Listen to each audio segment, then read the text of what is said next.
میں اپنے دل کی بات کرنے جا رہا ہوں.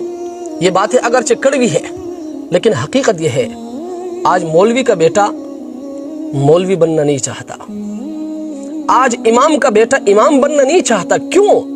اس لیے کہ انہوں نے دیکھا ہے کہ میرے باپ نے کس طرح غربت کی زندگی گزاری ہے. اس نے اس بات کو بھی دیکھا ہے کہ ڈاکٹر بنوں گا تو میری تنخواہ 1.5 لاکھ ہوگی، انجینئر بنوں گا تو میری تنخواہ 1 لاکھ ہوگی، پروفیسر بنوں گا میری تنخواہ وہ 1.5 لاکھ سے اوپر ہوگی، امام بنوں گا تو میری تنخواہ 15,000 ہوگی. آج مسجد میں اے سی لگ سکتی ہے، مسجد میں ٹائلیں لگ سکتی ہے، مسجد کے مینار اونچے اونچے بنائے جا سکتے ہیں، لیکن کمیٹی والوں سے کہہ دو کہ امام کی تنخواہ بڑھاؤ، ان کو موت آتی ہے. ان کو موت نہیں، ان کو شرم آنی چاہیے کہ امام کی تنخواہ 15,000 ہے، مسجد میں آپ نے اے سی لگائی ہے، امام کی تنخواہ 15,000 ہے، مسجد میں آپ نے ٹائلیں لگائی ہے، امام کی تنخواہ 12,000 ہے، مسجد کے مینار آپ نے اونچے اونچے بنائے ہیں. میرے بھائی یہ زیادتی ہے.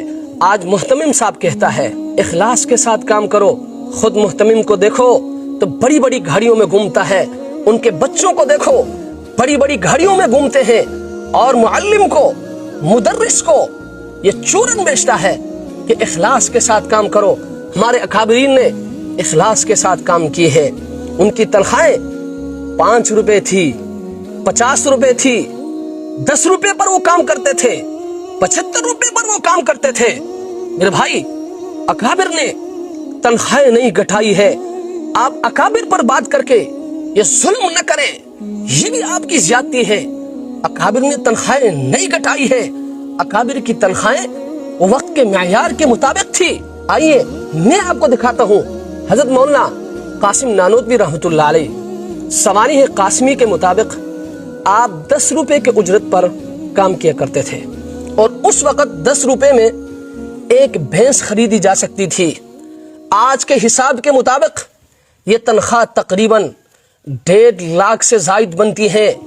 آپ مجھے دکھائیں نا کوئی معلم ایسا ہے جس کی تنخواہ 1.5 لاکھ سے زیادہ ہو.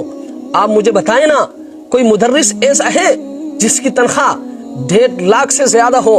آپ مجھے بتائیں نا، آپ مجھے دکھائیں نا کوئی امام ایسا ہے جس کی تنخواہ 1.5 لاکھ سے زائد ہو. اسی طرح حضرت شیخ الہند رحمۃ اللہ علیہ حضرت گیلانی کی کتاب کے مطابق آپ کی تنخواہ 75 روپے تھی. 50 روپے میں آپ گھر چلاتے تھے اور 25 روپے آپ دارالعلوم کو واپس کرتے تھے.